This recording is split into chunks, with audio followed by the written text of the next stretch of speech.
सुप्रभात बच्चों। आज हम कक्षा 7 के इतिहास विषय का पाठ 4 मुग़ल साम्राज्य का आगे का प्रकरण मुग़लों की जानकारी का आगे का भाग पढ़ेंगे। तो इससे पहले वाली वीडियो में हमने पढ़ा था कि मुग़ल कौन थे। तो वे दो महान शासकों के वंशज थे। माता की ओर से मंगोल शासक चंगेज़ खान के वंशज थे और पिता की ओर से ईरान, इराक और तुर्की के शासक तैमूर के वंशज थे। तो इस वीडियो में हम मुग़ल साम्राज्य के कुछ शासकों के बारे में पढ़ेंगे, जैसे बाबर, हुमायूं, अकबर, जहांगीर, शाहजहां और औरंगजेब। तो चलिए करते हैं शुरू। मुग़ल सम्राट और उनके प्रमुख अभियान और घटनाएं। तो सबसे पहले हम पढ़ते हैं बाबर के बारे में। तो ये देखिए कि 1526 में पानीपत के मैदान में इब्राहिम लोदी और उसके अफ़गान समर्थकों को बाबर ने हराया। तो ये देखिए कैसे अफ़गान समर्थकों को हराया उसने। इसमें देखिए कि ये देखिए बाबर, जिसका पूरा नाम था जहीरुद्दीन मोहम्मद बाबर, और ये कैसे फरगना से काबुल होता हुआ और काबुल से दिल्ली की तरफ भारत में प्रवेश करता है। तो इसके आगे देखिए बाबर के बारे में कि 1526 में उसने पानीपत का युद्ध हुआ जिसमें इब्राहिम लोदी को हराया, और 1527 में खानवा में राणा सांगा राजपूत राजाओं और उनके समर्थकों को हराया, और 1528 में चंदेरी में राजपूतों को हराया, और अपनी मृत्यु से पहले उसने दिल्ली और आगरा में मुग़ल नियंत्रण वो स्थापित किया था।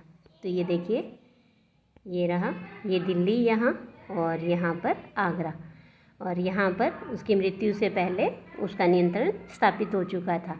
बाबर ने एक आत्मकथा लिखी जिसका नाम बाबरनामा, जिसे तुजु के बाबरी भी कहा जाता है, वो लिखा था।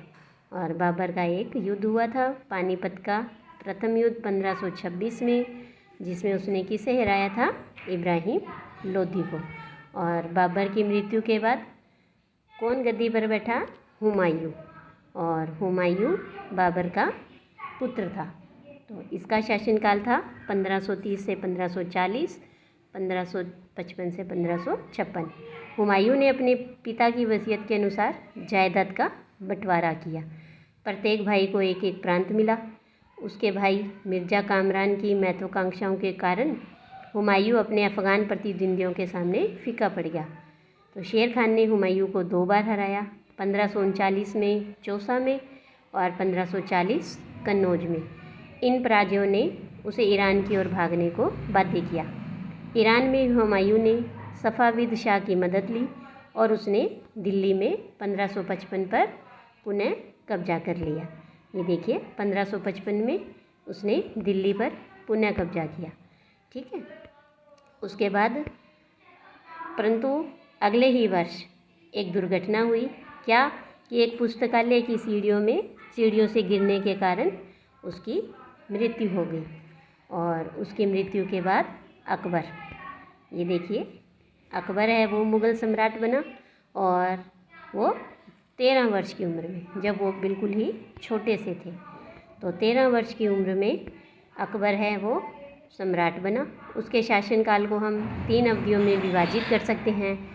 1556 और 1570 के मध्य अकबर अपने संरक्षण बैरम खां और अपने घरेलू कर्मचारियों से स्वतंत्र हो गया। उसने सूरी और अन्य अफ़गानों, निकटवर्ती राज्यों मालवा और गोंडवाना तथा अपने सौतेले भाई मिर्ज़ा हाकिम और उज़्बेकों के विद्रोह को दबाने के लिए कई सैन्य अभियान चलाए। 1568 में सिसोदियों की राजधानी चित्तौड़ और 1569 में रणथंभौर पर कब्जा कर लिया। इसके बाद 1570 और 1585 के मध्य गुजरात के विरुद्ध कई सैनिक अभियान हुए, और इन अभियानों के बाद उसने पूर्व की तरफ बिहार, बंगाल और उड़ीसा में अभियान चलाए, जिन्हें 1579 और 80 में मिर्ज़ा हाकिम के पक्ष में हुए विद्रोह ने और जटिल कर दिया। और तीसरी अवधि थी 1585 से 1605। इसके मध्य अकबर के साम्राज्य का विस्तार हुआ। उत्तर पश्चिम में कई अभियान चलाए। सफ़ाविदों को हराकर कंधार पर कब्जा किया गया और कश्मीर को भी जोड़ लिया गया। मिर्ज़ा हाकिम की मृत्यु के बाद काबुल को भी उसने अपने राज्य में मिला लिया। दक्कन में अभियानों की शुरुआत की और बरार, खानदेश और अहमदनगर के कुछ हिस्सों को भी उसने अपने राज्य में मिला लिया। तो अपने शासन के अंतिम वर्षों में अकबर की सत्ता है वो राजकुमार सलीम के विद्रोह के कारण लड़खड़ाई, और यही सलीम आगे चलकर क्या बने, सम्राट जहांगीर। तो ये देखिए कि अकबर है, और अकबर की जो धार्मिक उदारवाद नीति है वो बहुत ही प्रसिद्ध है, क्योंकि उसने सभी धर्मों के साथ जो उसका विचार थे, उसकी सोच थी, वो उदारवादी थी। अकबर ने दीन इलाही नाम का एक धर्म चलाया। उसने तीर्थ यात्रा और जजिया कर भी है वो हिंदुओं के ऊपर लगने वाली इन करों को भी माफ़ कर दिया था। इसके बाद इसका पुत्र है जहांगीर, जो कि वो मुग़ल सम्राट बना। तो जहांगीर के बारे में हम देख लेते हैं। जहांगीर ने अकबर के सैन्य अभियानों को आगे बढ़ाया और मेवाड़ के सिसोदिया शासक अमर सिंह ने मुग़लों की सेवा यानी उनकी अधीनता स्वीकार कर ली।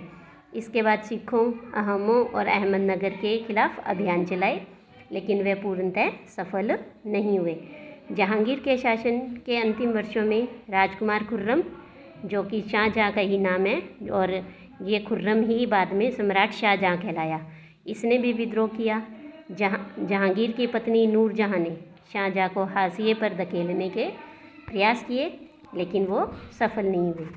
तो ये देखिए कि जहांगीर की जो न्याय की जंजीर है वो काफ़ी प्रसिद्ध है, और ये इसकी पत्नी नूरजहाँ, इसने इसे हाशिए पर लाने के लिए कोशिशें की, लेकिन ये असफल रही। और देखो कि जहांगीर ने इसके बाद कैसे कंधार, मेवाड़ और अहमदनगर पर अपने नियंत्रण है वो स्थापित किया। और इसके बाद शाहजहाँ का शासन आया और वो सम्राट बने। जो सब असफल रह गया था अहमदनगर का अभियान, उसने उसकी तरफ रुख किया। तो चलिए हम शाहजहाँ के बारे में देख लेते हैं। तो देखिए शाहजहाँ का शासनकाल है 1627 से 1658। दक्षिण में उसने शाहजहाँ के अभियानों को जारी रखा। अफ़गान अभिजात खान जहान लोदी ने विद्रोह किया और वह पराजित हुआ। अहमदनगर के विरुद्ध अभियान में, जिसमें बुंदेलों की हार हुई और ओरछा पर कब्जा कर लिया गया।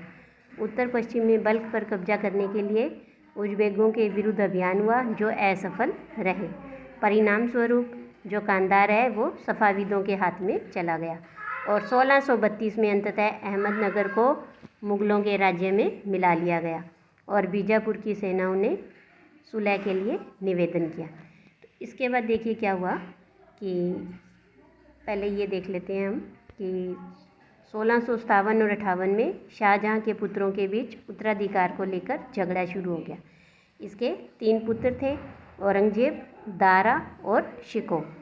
तो इनके बीच में जो युद्ध हुआ उसमें औरंगजेब की विजय हुई, और उसमें तीनों भाइयों को मौत के घाट इसने उतार दिया, और शाहजहाँ को बाकी की ज़िंदगी आगरा के अंदर कैद कर लिया गया ज़िले में, और उसी जेल के अंदर उसे अपनी सारी ज़िंदगी है वो काटनी पड़ी।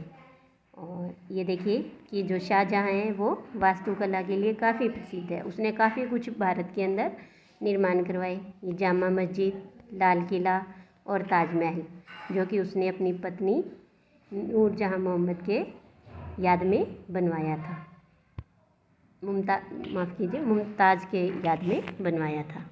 इसके बाद है उसका पुत्र औरंगजेब। ये देखिए जिसने क्या किया कि आगरे का किले पर अधिकार कर लिया।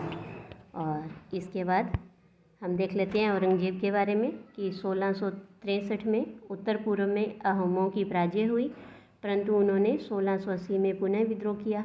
उत्तर पश्चिम में यूसुफजई और सिखों के विरुद्ध अभियानों को अस्थायी सफलता मिली। मारवाड़ के राठौड़ राजपूतों ने मुग़लों के खिलाफ विद्रोह किया। इसका कारण था कि उनकी आंतरिक राजनीति और उत्तराधिकार के मसलों में मुग़लों का हस्तक्षेप। मराठा सरदार शिवाजी के विरुद्ध मुग़ल अभियान प्रारंभ में सफल रहे, परंतु औरंगजेब ने शिवाजी का अपमान किया और शिवाजी आगरा स्थित मुग़ल कैद खाने से भाग निकले। उन्होंने अपने को स्वतंत्र शासक घोषित करने के बाद मुग़लों के विरुद्ध पुनः अभियान चलाए। राजकुमार अकबर ने औरंगजेब के विरुद्ध विद्रोह किया, जिसमें उसे मराठों और दक्कन की सल्तनत का सहयोग मिला। अंततः वह सफ़ाविद ईरान भाग गया। अकबर के विद्रोह के पश्चात औरंगजेब ने दक्खन के शासकों के विरुद्ध सेनाएं भेजी। 1685 में बीजापुर और 1687 में गोलकुंडा को मुगलों ने अपने राज्य में मिला लिया। 1698 में औरंगजेब ने दक्खन में मराठों, जो कि छापामार पद्धति का उपयोग कर रहे थे, के विरुद्ध अभियान का प्रबंध स्वयं किया।